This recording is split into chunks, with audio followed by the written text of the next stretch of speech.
Hello दोस्तों, स्वागत है आप सभी का एक बार फिर से एक और नई वीडियो में। तो यहाँ पे एसएससी की तरफ से फेज 10 का रिजल्ट आउट हो चुका है, जो कि 18 तारीख को हो गया था।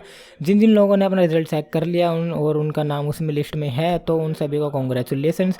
एंड अगर हम बात करते हैं अब यहाँ पे स्क्रूनिटी टेस्ट के लिए जो आपको डॉक्यूमेंट भेजने हैं, तो सबसे पहले मैं बात करूँ स्क्रूनिटी के लिए आपको कौन कौन से डॉक्यूमेंट भेजने हैं। तो आपको आप सबसे पहले भेजना है, उसमें लगाना है अपना एप्लीकेशन फॉर्म, जो कि आपने एप्लीकेशन भरते टाइम पर लगाया होगा। जिन किसी के पास भी अभी एप्लीकेशन फॉर्म नहीं है तो घबराना मत, ठीक है। यहाँ पे एसएससी की वेबसाइट पे जाके आप जब लॉगिन करोगे ना, तो वहाँ से निकल जाए जो मैं अभी आपको बताने वाला हूँ। एंड साथ में आपको भेजना है 10th 12th एंड ग्रेजुएशन। उसके साथ में आपको भेजना है एसेंशियल क्वालिफिकेशन जो आपने पर्टिकुलर पोस्ट के लिए मांगी गई थी वहाँ पर। कास्ट सर्टिफिकेट भी लगा देना, जो कि आप अगर आप ओबीसी SC ST में बिलोंग करते हो। तो एक्सपीरियंस सर्टिफिकेट उन लोगों के लिए जिन्होंने वहाँ पे एक्सपीरियंस डाला था और उस पोस्ट में रिक्वायरमेंट भी थी एक्सपीरियंस की। एनओसी सर्टिफिकेट अगर आप फॉर्म भरते टाइम पे वर्किंग पे थे और आपने वहाँ पे एप्लीकेबल करा था, देन यहाँ पे आपको एनओसी भी प्रोवाइड करनी पड़ेगी। एंड जो लोग पीडब्ल्यूडी में एप्लीकेबल है उन सभी को पीडब्ल्यूडी का सर्टिफिकेट भी देना पड़ेगा। एंड जिन लोगों ने यहाँ पे एक्स सर्विस मैन में अप्लाई करा था उनको यहाँ पे डिस्चार्ज सर्टिफिकेट भी देना पड़ेगा स्क्रूनिटी के लिए। अब यहाँ पे बात करते हैं कास्ट सर्टिफिकेट में ओबीसी की। तो ओबीसी के साथ में आपको एनसीएल भी प्रोवाइड करना पड़ेगा। अगर आपके पास एनसीएल अभी नहीं है तो कोई दिक्कत नहीं है, अभी आप अपना ओबीसी का भेज दो सेंट्रल वाला, ठीक है। उसके बाद अगर कुछ होता है, ठीक है, तो वो आपको रिजेक्ट नहीं करेंगे, आपको टाइम दिया जाएगा बाकायदा और उसमें आपको यहाँ पे प्रोवाइड करना पड़ेगा मेन डीवी के टाइम पे। ये डीवी नहीं है, ये नॉर्मल, वो आपको क्वालिफिकेशन चेक कर रहे हैं कि आपके पास है या नहीं है। उसके बाद ये शॉर्ट लिस्ट करेंगे फाइनल मेरिट के लिए, ठीक है। एंड इसके बाद अगर हम बात करें, सबसे पहले तो यहाँ पे सारे डॉक्यूमेंट है ना आपको सेल्फ अटेस्ट करने हैं। एंड इन सभी को आपको एक एनवेलप में डालकर, A4 साइज़ का एनवेलप होना चाहिए, कोई पेज मोड़ना मत, ठीक है। A4 साइज़ के एनवेलप में आराम से ये सारे पेज आ जाएंगे।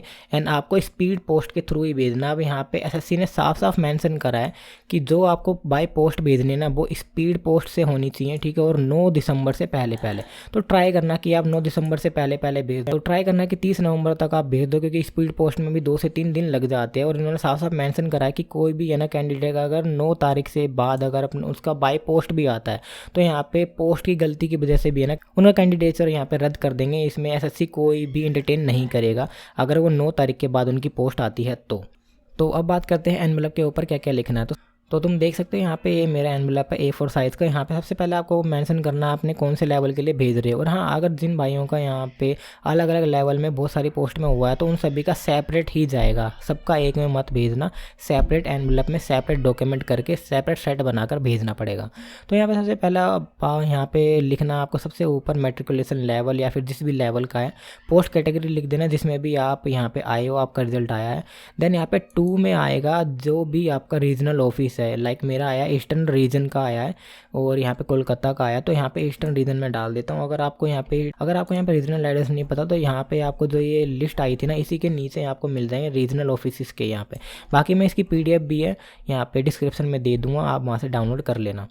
देन अब हम बात करते हैं कि अब आप अपना एप्लीकेशन फॉर्म और साथ में एसेंशियल क्वालिफिकेशन कैसे पता कर सकते हो उस पर्टिकुलर पोस्ट के बारे में। तो सबसे पहले आपको आना है यहाँ पे एसएससी की साइट पर, यहाँ पे आपको लॉगिन कर लेना है। तो लॉगिन करने के बाद आपको सबसे पहले आना है फेज 10 के यहाँ पे नोटिफिकेशन में। यहाँ पे अगर आपको चाहिए अपना फॉर्म जो प्रिंट हो सके तो यहाँ पे आपको सबसे पहले प्रिंट पे क्लिक करना है। देन उसके बाद जो भी फॉर्म आपने सिलेक्ट करे थे, तो मेरा आया था ईस्टर्न रीजन का, तो यहाँ पे आपको व्यू डिटेल में जाके यहाँ पे आपको प्रिंट का ऑप्शन मिल जाए और वो वहाँ पे आपको डाउनलोड हो जाएगी और उसे आप प्रिंट करवा लेना। अब हम बात करते हैं यहाँ पे पर्टिकुलर पोस्ट में कौन सी वाली है ना एसेंशियल क्वालिफिकेशन मांगी गई है उस पर्टिकुलर पोस्ट के लिए। दोबारा आपको यहाँ पे एसएससी की मेन उसमें आ जाना है अपने लॉगिन करने के बाद।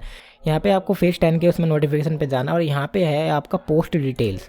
पोस्ट डिटेल में जाने के बाद अब आपने डाल देना जो भी आपका यहाँ पे पोस्ट आया उसके बारे में पर्टिकुलर आ जाएगा। पोस्ट 10 सिलेक्ट कर लेना इसमें। एंड मेरा आया यहाँ पे ईस्टर्न रीजन, पोस्ट 10 सिलेक्ट कर लेना और यहाँ पे सर्च करने के बाद आपको जितने भी है ना पोस्ट 10 से रिलेटेड और साथ में यहाँ पे ईस्टर्न रीजन में जितनी भी वैकेंसीज आई थी उन सबकी यहाँ पे डिटेल आ जाएगी। जैसे कि मेरी यहाँ पे आई है लाइब्रेरी अटेंडेंट की। एंड यहाँ पे अगर हम देखें तो लाइब्रेरी अटेंडेंट का 16322 है। ओके, तो यहाँ पे है आपका लाइब्रेरी अटेंडेंट। ये रहा आपका ER 16,322 एंड यहाँ पे आपकी ये जो लेवल है 2 है 7th पे कमीशन के थ्रू। एंड यहाँ पे एज लिमिट जो थी इसकी 18 से 25 है, ठीक है।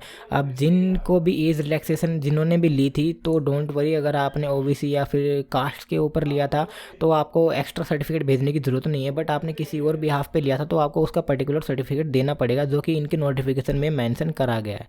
तो यहाँ पे आपको वी डिटेल में कर लेना है और यहाँ पे आपको सारी चीज़ें दिखा देगा उस पर्टिकुलर जॉब से रिलेटेड जो भी आपको चाहिए थी। तो इस मांगा गया था 10th प्लस में एक सर्टिफिकेट जो लाइब्रेरी रिलेटेड हो। तो गाइस यहाँ पे आपका सारा काम खत्म हो जाता है, आप अपने एनवलप को बाय पोस्ट भेज देना, ठीक है। एंड जिन किसी भी स्टूडेंट का हो गया उन सभी को कॉन्ग्रेचुलेशंस एंड मिलते हैं अगली वीडियो में, तब तक के लिए बाय बाय।